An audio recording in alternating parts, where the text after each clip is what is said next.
रेखा का करत हते हैं? मैं नहीं बताऊंगा। मटर तो छिला था, नहीं दिखा थी तोला। छिला था तेना तो दिखा थे मोला।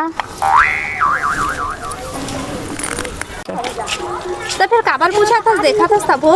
अच्छा सुन ना तो एक बात पूछा। पूछ ना, का बात है तेला, पूछ।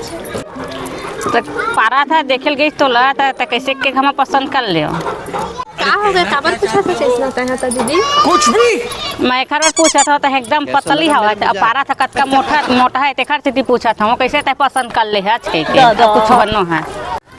जब किस्मत खराब है थे ना दीदी, तो गधा भी लबाब बनाए पड़ते।